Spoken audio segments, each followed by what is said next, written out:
Alright, so welcome back guys, and welcome to the show first time here. I'm Vision, here with Blind Entertainment, bringing you guys another video. Today I'm giving you guys my review for The Walking Dead World Beyond Season 1 Episode 10, In This Life. Now, if to walk through this, I'm sure you're interested, don't forget to hit the subscribe button down below and hit that bell icon.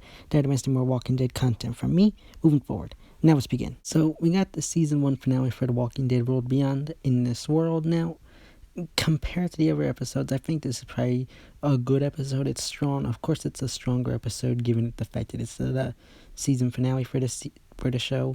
And overall, I'm going to say it was a good episode. I might even say I liked it. Still, it's not that great of a show, but it did have a good and decent finale. So we pick up this episode pretty much with Huck being held at gunpoint by Hope. And we end up getting this standoff between the two of them.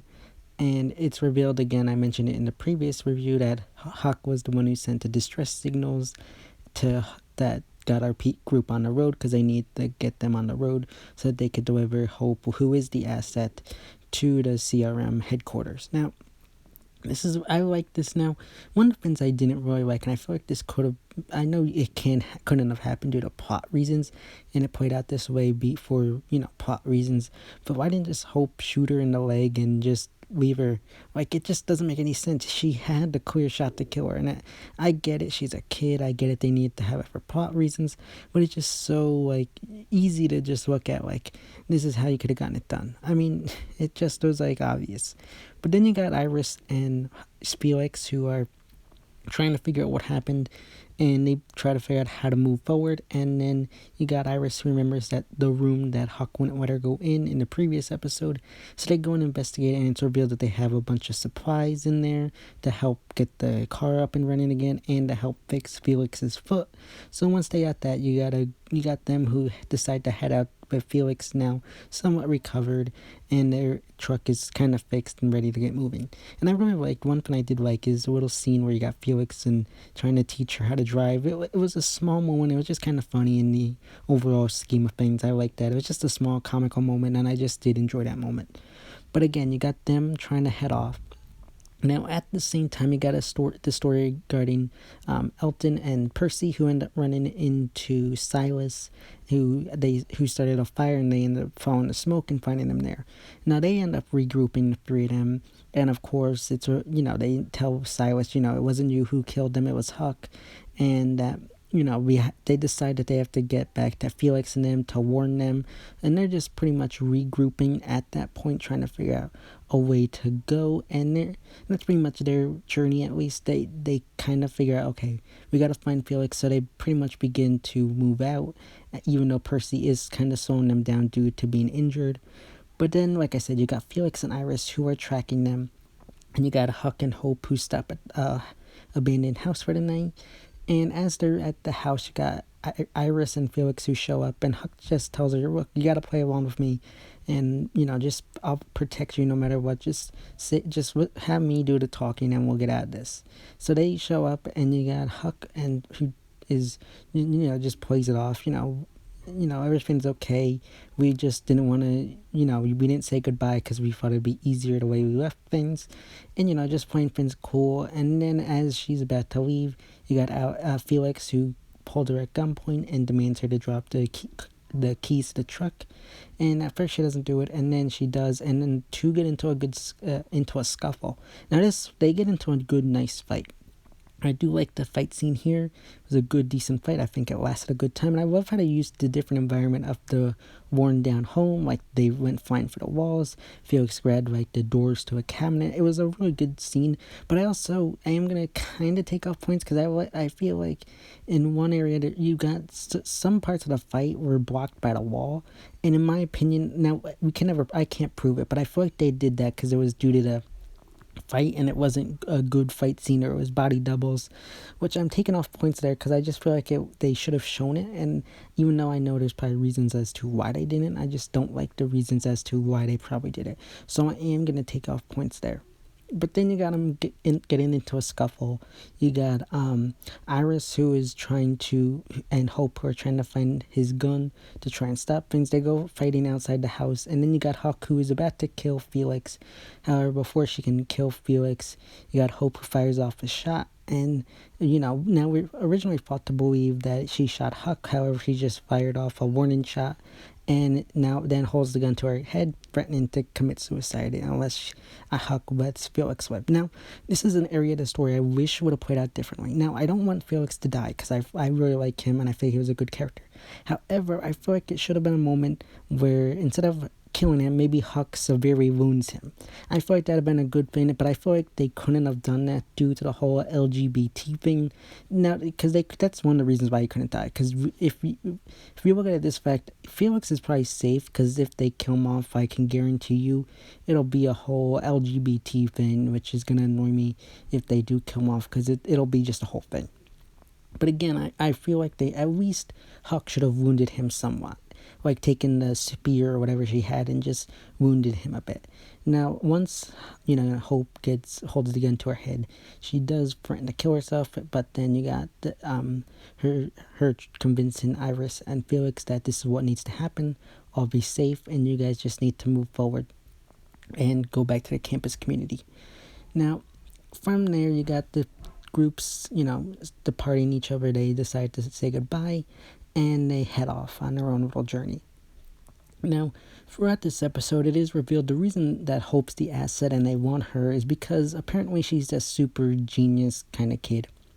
We see her and Iris being adopted by their parents, and this is a very touchy thing for me, because I don't really like the whole thing about how she's the smartest person. It just feels like it's one of those moments where I feel like, why did they really have to do this? Couldn't there be another reason? Like, she's smart. Like, I don't know. It just kind of feels a little convoluted and just forced for reasons just to get her there. Unless we get some good explanation in season 2, I'm taking off points there because I just didn't like how they did the whole she's a genius and that's why I wanted her. And then it also frustrates me as to did they kill everybody else in the campus community? Because not everybody, not Hope isn't the only one there that's probably this smart. There's got to be other people that are at least her level smartness. I mean, I do not believe she's anywhere near like the intelligence of Eugene, but there's got to be other smart people in the campus community. So I want to know, did they kill those people too? Or, it just raises questions for me. So that's it. And then you got him talking with the other scientists, and he's suspicious as to one of the other scientists who we saw earlier in the season, who is now bit and being tested, because he's suspicious of that, and he reveals he's suspicious of the CRM. And this woman, I think, is completely, involved with the CRM. She's devoted herself to them. So he tells her that, and I feel like there's something going to happen there between the two of them. And I feel like they tried to show a romantic relationship between the two. Now, I don't know if she'll end up turning on CRM and helping him, or if she'll just, turn on him. I don't know. That'll be an interesting thing to see next season. But then you got Huck, who delivers, Hope to her mother at this rendezvous point, and they debrief as Hope is taken away in the helicopter, and she tells them that the other 4 members, we're going to take care of them, they're expendable, and that, and Huck mentions the campus community. However, we know everything that happened there, so Huck doesn't know about this, because it's revealed there that she doesn't know what happened there. So and this is what everybody keeps saying online, and I feel like I really hope it doesn't go this route, because I feel like it's way too predictable, and it just annoys me, is where I feel like people are predicting, and I predict as well, that Huck is gonna turn on her mom and help our group after she finds out what they did to the campus community. I don't want it to go that way, and I would prefer them go a different route, because this way is just way too predictable. So I'd like them to go in a completely different route, but knowing how the show is, they'll probably go that route. But then you got Elton and Percy and that group who are traveling, trying to catch up with Felix. Now they end up trying to escape through this, I think, fence area. They need to escape. However, they notice CRM people approaching them. Now you got Percy who's slowing them down, and they're having trouble getting through. And then Silas decides to give himself up to CRM.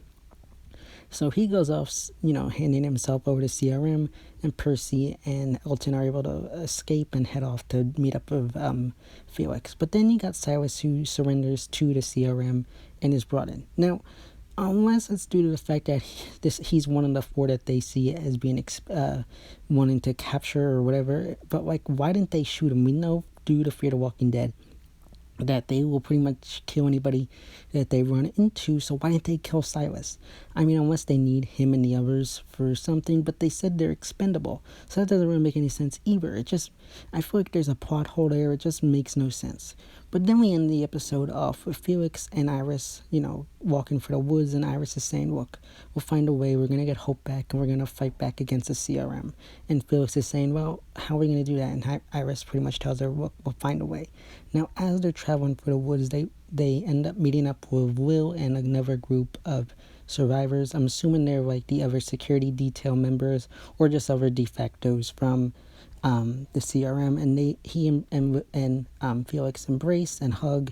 That reunion I'm fine with. I feel like I don't think it was like over the top or anything. I think it was perfect, and that's pretty much where it ended. And so overall, I thought it was a good to decent finale. If I had to give the finale a grade, I'd give it an 8.5 out of 10. Nothing higher. Good to decent finale. Did enjoy the episode, and I'm curious to see where this episode goes from here for season 2 and what they set up. So 8.5 out of 10. But let me know your thoughts and opinions about the episode in the comment section down below. So yeah, guys, those are my thoughts and opinions regarding the Walking Dead World Beyond Season 1 Episode 10 In This Life. As always, if you like this video, don't forget to give it a big thumbs up and share. Don't forget to hit the subscribe button down below and hit that bell icon. That way you're missing more Walking Dead content from me moving forward. And you can go follow me on Instagram and Twitter, which are linked in the back section of my YouTube channel. As always, it's been Vision Hero Boy Entertainment, and I'll see you next time.